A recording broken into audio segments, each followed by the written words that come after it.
not to the guy that was in the House chamber for 2 hours last night. Senator Padilla, who our caucus gave him huge plaudits today because he did such a good job. Even those of us who didn't understand all of his speech thought he did a great job.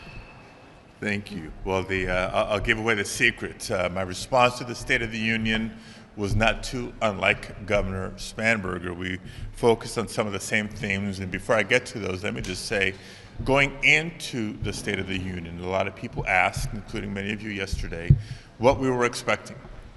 And we predicted, well, there's going to be some lies, and there's going to be some more lies, and probably some more lies on top of that, in addition to some misrepresentations and distractions from the real-world harmful impacts of the Trump and Republican agenda and track record from this last year.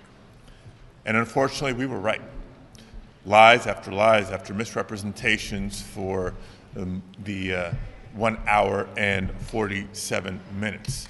Not a prioritization of what we think is important. Governor Spanberger and I both spoke to the challenge that so many working families are having just paying the bills. You know, Donald Trump is a president who campaigned on bringing down prices, and he's done anything but. Under him, prices continue to go up for groceries, for housing, for utilities, electricity costs. He tried to talk about that, but the numbers are real. Electricity costs are on the rise. Couldn't help but also acknowledge the fear and the terror that so many communities and families across the country are feeling with the out-of-control operations by the Department of Homeland Security. Yeah, ICE and CBP agents, not just detaining people with judicial warrants, actually entering people's homes without a judicial warrant, the violence and cruelty with which they're holding people indiscriminately, including a lot of legal immigrants with work authorization, including citizens of the United States, including veterans. And we're increasingly becoming aware of the horrendous conditions inside a lot of these detention centers, which they're working feverishly to expand. And let me be clear, it's not just about immigration. It's about our fundamental rights being violated as they pursue a mass deportation agenda with unnecessary quotas. When people are detained, arrested, or even shot and killed in Minnesota for exercising their First Amendment rights, that's a danger to our democracy. When people are being detained without that judicial warrant that is normally required, that is a danger to our democracy. And that leads me to the third area that I emphasized yesterday.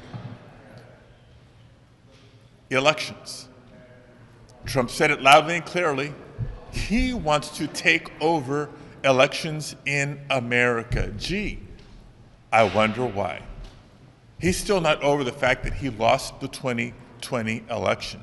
And they've been setting the stage for months, weaponizing the Department of Justice to demand the voter rolls and the personal information of voters across the country. This suggestion that he wants to eliminate the vote by mail opportunity, this executive order failed and now SAVE Act legislative attempt to not require voter ID. Let's be real as to what it is. It's a voter purge, voter suppression piece of legislation. The Republican Trump record has been so bad, not just unpopular. You all have seen the polls. It's been so damaging to American families that their only chance to hold on to power this November is to rig the elections. You'd think they'd see an opening and pivot on policy and work with us, whether it's reining in out-of-control ICE and CBP agents by imposing common-sense reforms, or walking away from the illegal and counterproductive tariff policies that are raising costs on all of us. The president doubled down, and we're going to double down on our legislative efforts, our legal efforts, our outreach to the American people, and we're going to get ready to vote this November and bring about real change.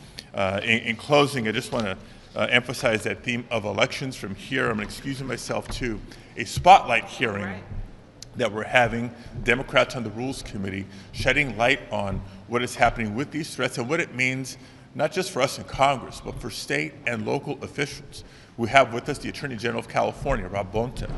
We have one of the commissioners from Fulton County, Georgia, where Tulsi Gabbard, the head of intelligence, joined the FBI in a raid to confiscate materials from the 2020 election. They got to stop living in the past. Accept the laws. Let's work together to improve people's lives. That's what we're going to stand up for. And thank you for being here. Thank you, Alice. Leader Schumer? Yes, go ahead. Can you walk us through where negotiations